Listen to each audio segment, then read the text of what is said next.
Good day, good afternoon, good morning, good evening. Wherever you're watching this video, you made the right decision by clicking on it. Pelicans Daily presented by Fan Arts. I'm your host, Dylan Bruton. Make sure to like, to share, to subscribe. Tell a friend, tell a friend. Support us for free. Much love on the last video. Keep it rocking and rolling. Let's get right to it. All right, so we had a great draft class. I don't care what no one says. I don't care what the so-called experts say, right?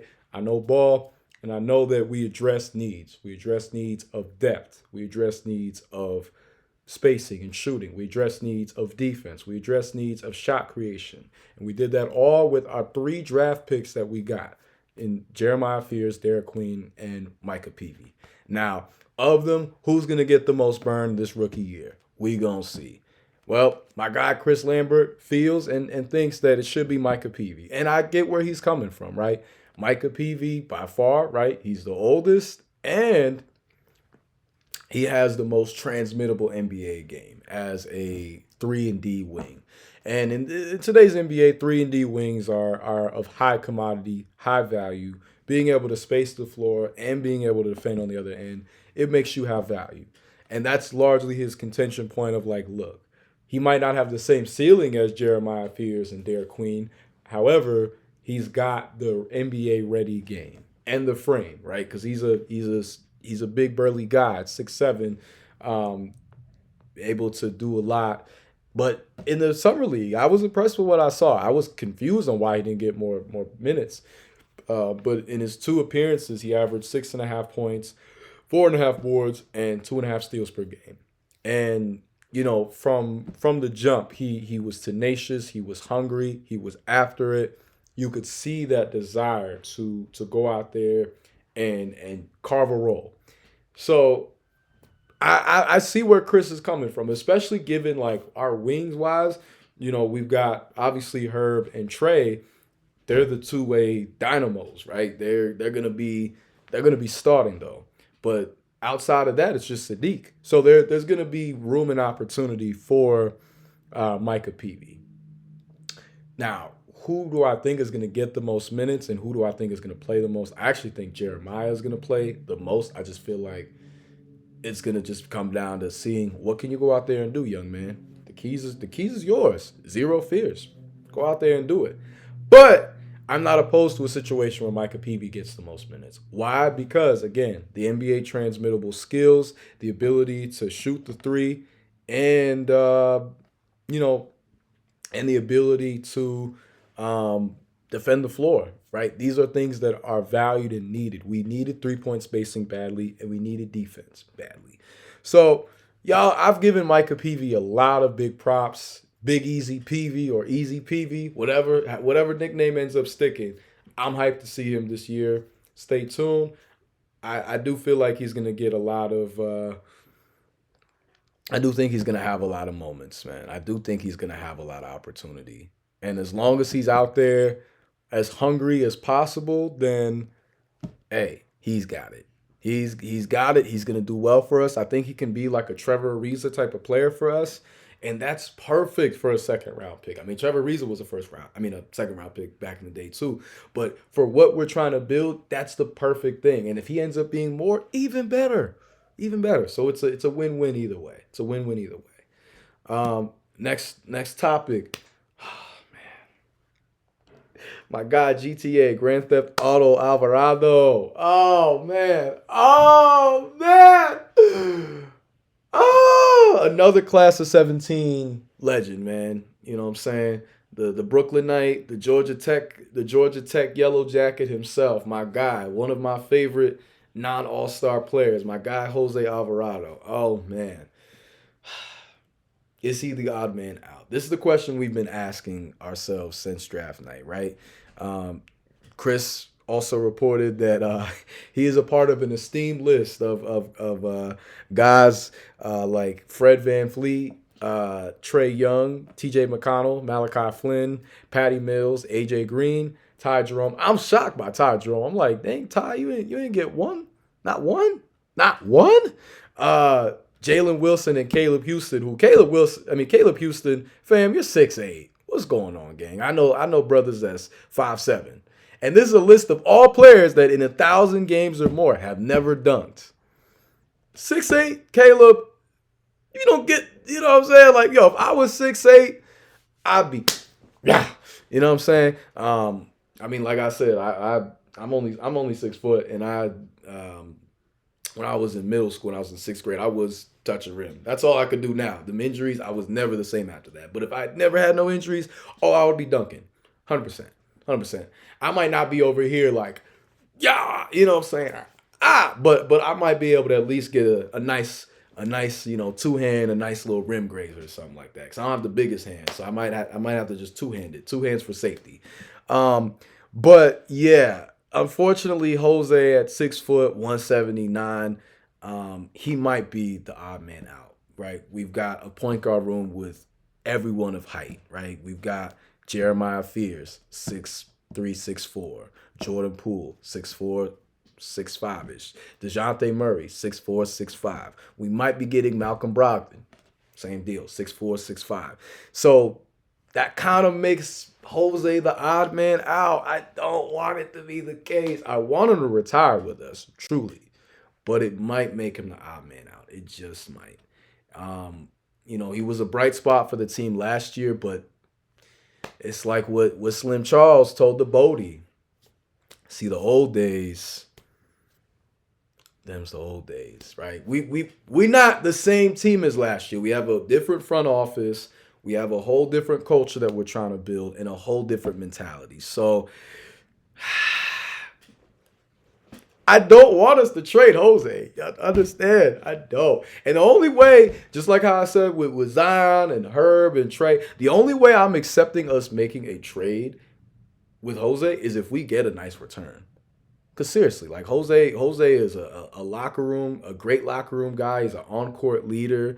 He's able to create his own shot. Obviously not the most efficient player, but he plays well in spite of his size. And he's a phenomenal defender. A phenomenal defender. I would say he's the second best defender on the roster after Herb. So, man, I would hate to see Jose go. He also has a $4.5 million player option that he can either exercise or he can choose to decline after this offseason.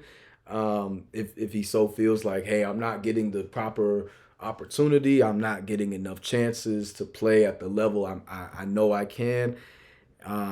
But if we let him walk for nothing, that to me is also an L. So I don't want us to get rid of Jose, but I understand it's a business. I understand that I'm not going to like and agree with everything. Just like I didn't like and agree with everything with Antonio Reeves and how they just did him. He had a great summer league. Why? But I'm not the one in the chair. I'm not the one in charge. Maybe one day, who knows? So that's a tough one. There's a lot of emotion connected to that one. So hopefully we figure something out with Jose. I really hope we can keep him, and I still think he can make an impact, but it's not, the cards are not in, they're not in my hand. They're not in my favor. So gotta do what we can. All right, man. Zion Lateef Williamson is excited, man. We our social media team. It's crazy because I do know some people in the social media department with the Pels. So I've been telling them, put on like, yo, man, I've been covering, and you let the players know. Who knows? So hey, look, all I'm gonna say is the rest of these Pelicans channels better watch out because I got big plans for this channel. I ain't doing it like everybody else. I bring a whole different energy and flavor and flair. So just watch out. That's all I'm gonna say, respectfully. But respect everybody who's out there covering the Pelicans and doing it for the love, because that's what it's all about. If you're doing it for the love, I gotta support you. If you're not, then I see you. I ain't gonna salute you though. I'm just gonna be like, yeah, I see you. Yeah, you're doing your thing. Whatever. But our Pelican social media team on Instagram uploaded a video of some windmills, and obviously, who's the best windmiller on the team but Zion Williamson, right? I can, till I'm blue in the face. We gotta get Zion to the dunk contest, please. Don't get me wrong, it's been cool seeing Mac McClung do his thing, but man, Mac McClung is like my height, or like a couple inches taller than me. I want to see someone do things that are like so inhumanly impossible, and that's the kind of potential and ability that Zion has, right? Again, salute to Mac McClung. He's earned those victories, and hopefully he's able to stay on with a team. I'm kind of tired of the fact that they keep calling him up from the G League, and he's not getting a real opportunity. Dude was a baller in high school. I don't know why he's not been able to stick on the roster, but again, I'm not the one making the calls. He could easily be in a Jose Alvarado type of role for another team. Easily. He wants it that badly. But again, I'm not the one in charge. But with Zion, like, he's doing things that the average human being will never be able to do.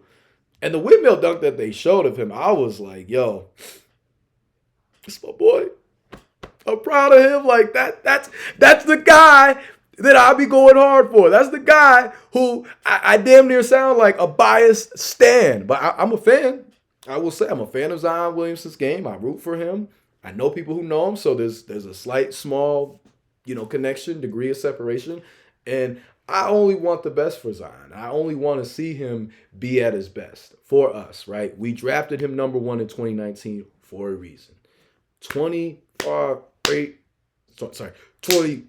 7, and 5 does not come off trees, right? It does not grow on trees. It's not common. So I think that Zion this year, right? And he reposted it. He reposted on a story with the gorilla emoji, the dark skin bicep, and the purple circle, because they got one of him in the NOLA jerseys, which I love those jerseys. I might get one.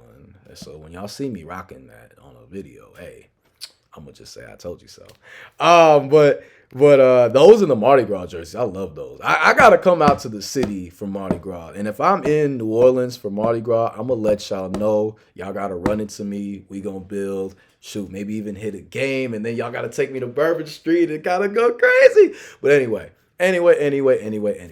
But he reposted it. He looked excited. And Zion has been unusually quiet this offseason.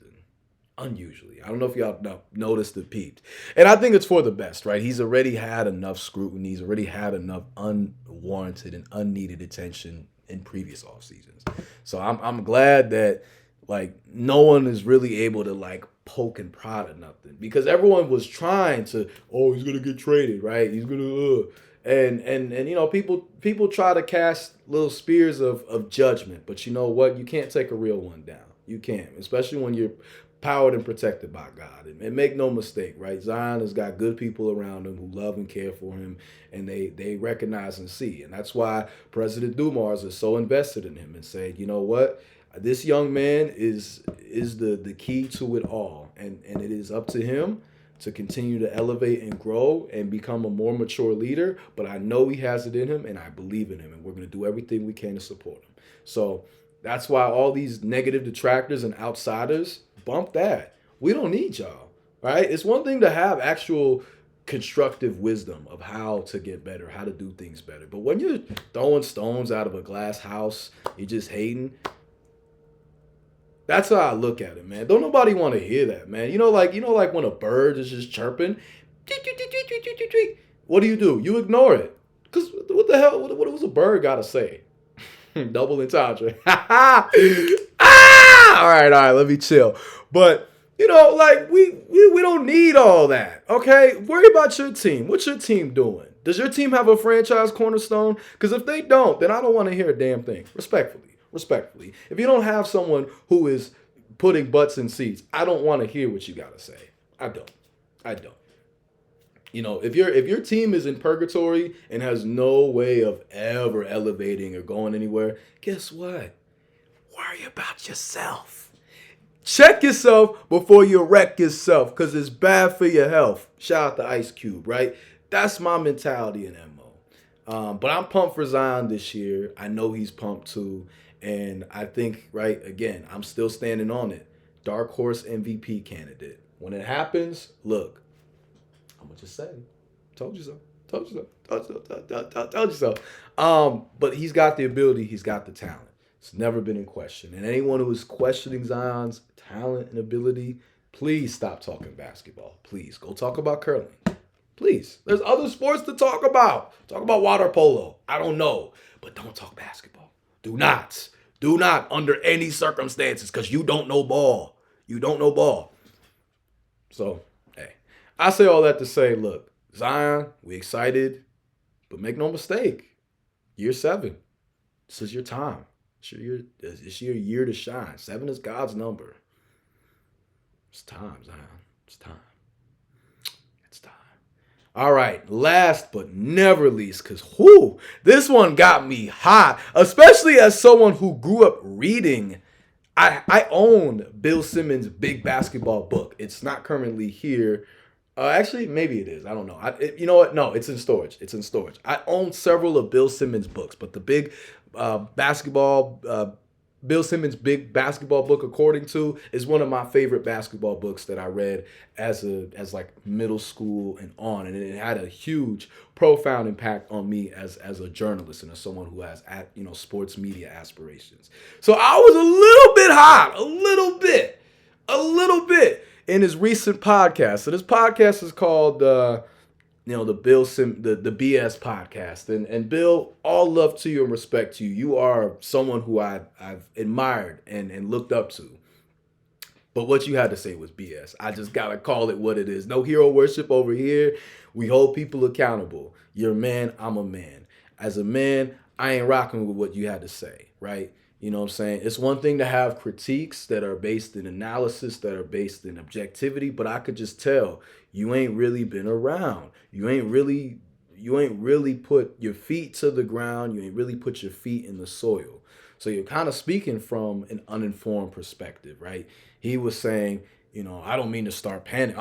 This is all his words, right? I don't mean to start panic on New Orleans basketball. I'm also not sure there's enough of a fan base in the place to even care that much. You see this? You hear this? Arrogance? Crazy. But that lease at Smoothie King Center expires, I think, in 2029. This is an experiment that has not worked for 50 plus years in New Orleans with professional basketball. What? Man. You know what I gotta say all that? That's, word to Chris Smooth. That's BS. You don't know what you're talking about, Bill. The city loves its basketball. Yes, is New Orleans more of a football city than basketball? For sure. The whole down south loves football more than basketball. But don't get it twisted. They love their hoops. The SEC is the #1 basketball conference in college basketball right now. Basketball is huge. There's always hoops. There's always people. Like when I lived, I lived down south for nearly a decade, from college and after. There's always basketball courts. There's always people playing pickup. Is it the same as like up in like New York City, Jersey, or up in like Maryland, DC? Maybe no, because again, those are colder climates, but also there's just the energy attitude where basketball just resonates more. Versus down south, where down south is Bible, belt, and football in them 3 rankings. And no, basketball is very much loved and beloved in New Orleans. It's just people are frustrated, but make no mistake, there's a lot of diehards. There's people who watch these videos right now who are like telling me, I've been a fan since we were the New Orleans Jazz. You know how long ago that goes? That was when Bill Simmons was a kid. So what are we talking about, Bill? No, there's fans. There's just people who are frustrated. But make no mistake, there are people who are diehard, who are riding hard for this team. And it's disrespectful to say that, the city of New Orleans has been through a lot, man. It's been through a lot. Like, what I don't like is it's just very tone deaf, right? You don't know the energy of what was going on past Katrina, right? So to give you all a little backstory, right? I lived in Las Vegas, and I met a lot of people in New Orleans at the time, right? Came to Vegas. I don't know why, but I met a lot of people, and I was able to just meet so many amazing and genuine people who had lost everything, but they loved the Saints, and they loved back when they were the Hornets. They loved the Hornets, and now we're the Pelicans, and they loved that was a light at the end of the tunnel for them. Why would you want to take that from them? After everything and New Orleans is such a rich city full of history, culture, life, right? I have nothing but love for New Orleans. It has a special place in my heart. So it's a place that I could see myself settling down one day. So I look at that as, nah, man, I'm not rocking with that. I get it, man. You know what I'm saying? And look, my family on my mother's side is from New England, right? So I know about the whole New England uppity arrogance. I know it. I know it very well.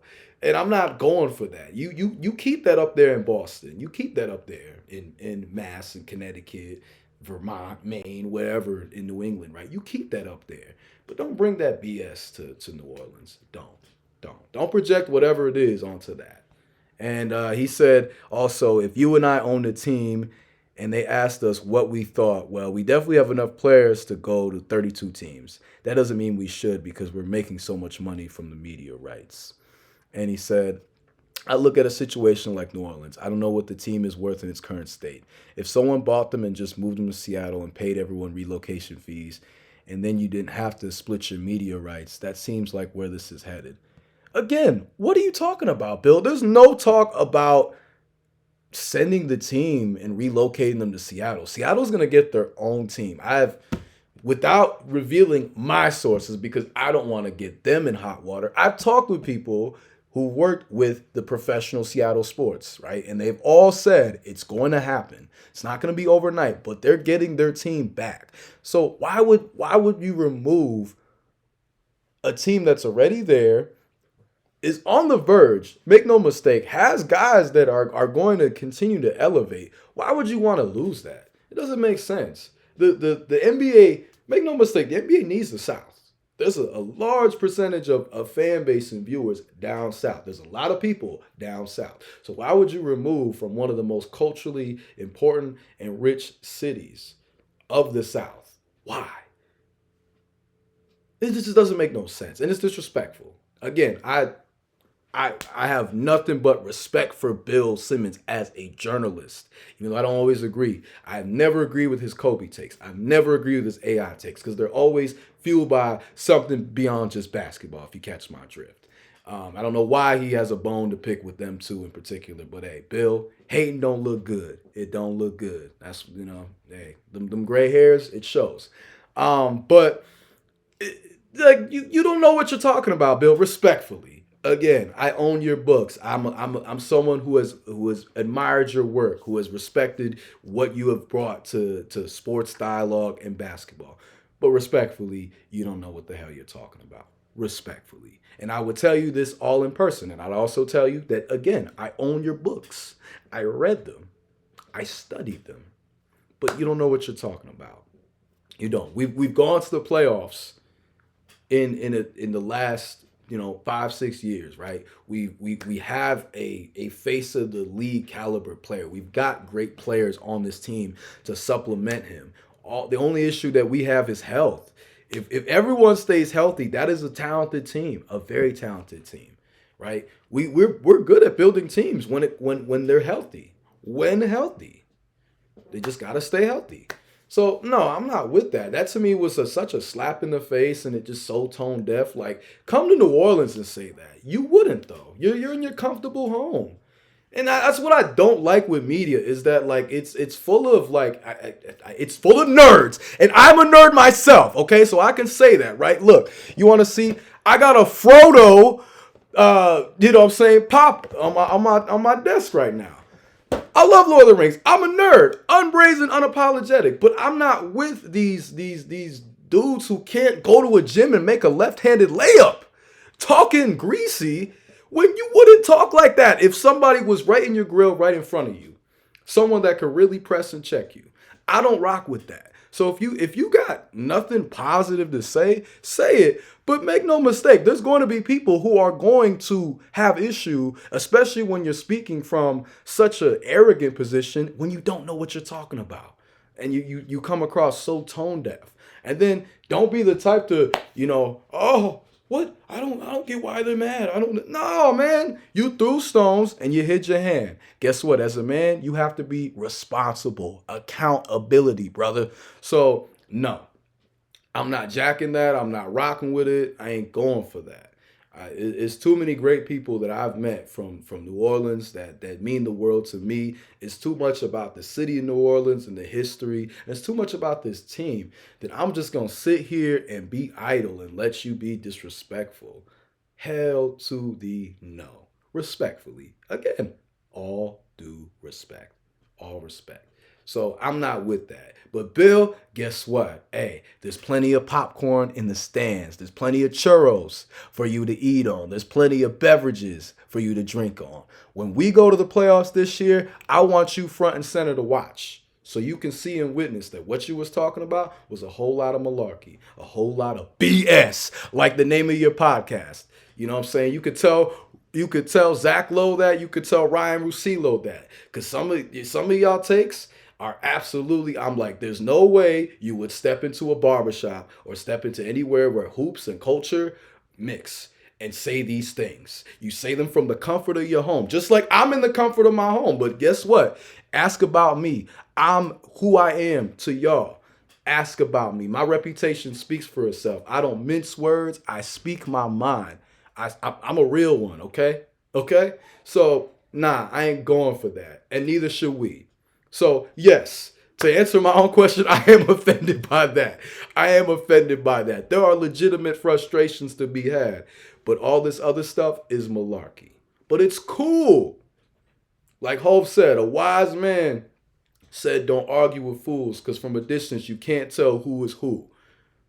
You know what I'm saying? You speak your piece. That's cool. We're going to go out there and use that as fuel. And when we go to the playoffs this year, I don't want to hear you, oh, wow, the Pelicans have done such a great job and I'm so impressed. Nah. We keep receipts over here. We remember. Keep the same energy. If not, then hey, do your thing. But I respect consistency over here. So, all right, man. I'm off my soapbox. I got some things to do and take care of, but I appreciate all the love and support. More Pelicans videos and content on the way. Make sure to like, share, subscribe. Tell a friend who loves the Pelicans, right? Excuse me, right? All love to those who were fans during the Jazz days, during the Hornets days, right? There's history here. There's important history here. And to minimize and downplay that, you're ignorant. Do better. When you know better, you do better. It's as simple as that. But anyway, though, y'all have a great rest of the day. Stay blessed. Enjoy yourself. And you're going to see me in a new location. You're going to see me in another location. I'm going to be going out of town for a wedding for a good friend of mine this weekend. I'm going to be out in Florida. So that sun going to hit a little different. I'm going to be glistening. But stay tuned. Can't wait for y'all to see the next video. Have a great rest of your day.